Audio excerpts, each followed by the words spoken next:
അന്ത്യശാസനയുമായി എറണാകുളം അങ്കമാലി അതിരൂപത. ജൂലൈ 3 മുതൽ ഏകീകൃത കുർബാന അർപ്പിക്കാത്ത വൈദികർ സഭയ്ക്ക് പുറത്താകുമെന്ന് മുന്നറിയിപ്പ്.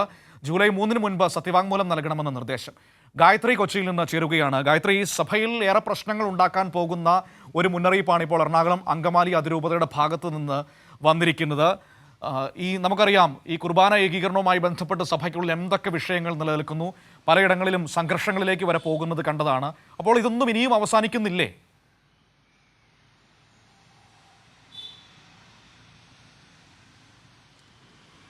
അവസാനിപ്പിക്കണമെന്ന ഒരു ഉദ്ദേശത്തോടു കൂടി വന്ന സർക്കുലറായി വേണം ഇപ്പോൾ വന്നിരിക്കുന്ന ഈ ഒരു സർക്കുലറെ നമ്മൾ മനസ്സിലാക്കുവാൻ വേണ്ടി. കാരണം വളരെയധികം പ്രശ്നങ്ങൾ വളരെയധികം നാളുകളായി ഈ കുർബാന ഏകീകരണവുമായി ബന്ധപ്പെട്ട് നടന്നു വരികയായിരുന്നു. അതിനെല്ലാം ഒരു അന്ത്യം കുറിക്കുന്ന രീതിയിൽ മാറ്റിയെടുക്കുന്ന ഒരു സർക്കുലറായാണ് എന്തായാലും ഇപ്പോൾ ഈ ഒരു സർക്കുലർ പുറത്തു വന്നിരിക്കുന്നത്. ഏകീകൃത കുർബാന അർപ്പിച്ചേ മതിയാകൂ, അല്ലാത്ത പക്ഷം അതല്ലാതെ ചെയ്യുന്ന വൈദികർ സഭയ്ക്ക് പുറത്ത് തന്നെ ആയിരിക്കും, പുറത്താക്കും എന്നൊരു കൃത്യമായ അന്ത്യശാസനം നൽകുന്ന ഒരു സർക്കുലറാണ് പുറത്തു വന്നിരിക്കുന്നത്. ജൂലൈ 3 മുതൽ ഏകീകൃത കുർബാന അർപ്പിക്കാത്ത വൈദികർ സഭയ്ക്ക് പുറത്തായിരിക്കും. ജൂലൈ 3 മുൻപ് ഈ ഏകീകൃത കുർബാന അർപ്പിക്കുമെന്ന സത്യവാങ്മൂലം നൽകണം. ഒപ്പം തന്നെ ഈ ഒരു ഇങ്ങനെ ചെയ്യാത്തതിൻ്റെ പേരിൽ നടപടി നേരിടുന്ന വൈദികർ നൽകുന്ന കാർമ്മികത്വം നൽകുന്ന ചടങ്ങുകളെല്ലാം റദ്ദാകും. വിവാഹ ചടങ്ങുകൾ അടക്കമുള്ളവ റദ്ദാകും. അവയ്ക്ക് ഒരു വിലയുണ്ടാകില്ല. ഒപ്പം തന്നെ ഈ സർക്കുലർ അടുത്ത ഞായറാഴ്ച അതിരൂപതയിലുള്ള എല്ലാ പള്ളികളിലും വായിക്കണമെന്ന് നിർദ്ദേശമുണ്ട്.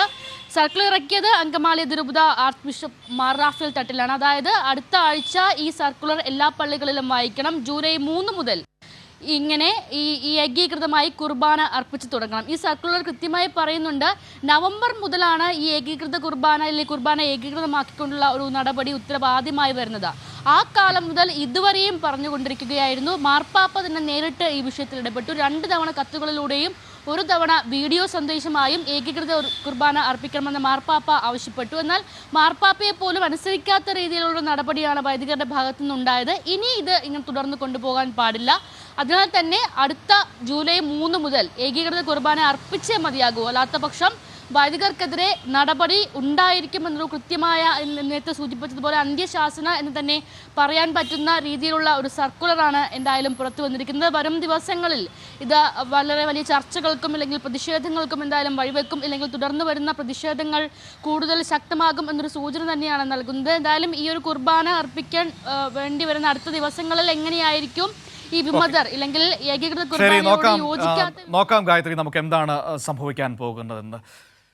ഏതായാലും ഗായത്രിയാണ് ഈ സമഗ്രമായ വിവരങ്ങൾ കൊച്ചിയിൽ നിന്ന് നൽകിയത്.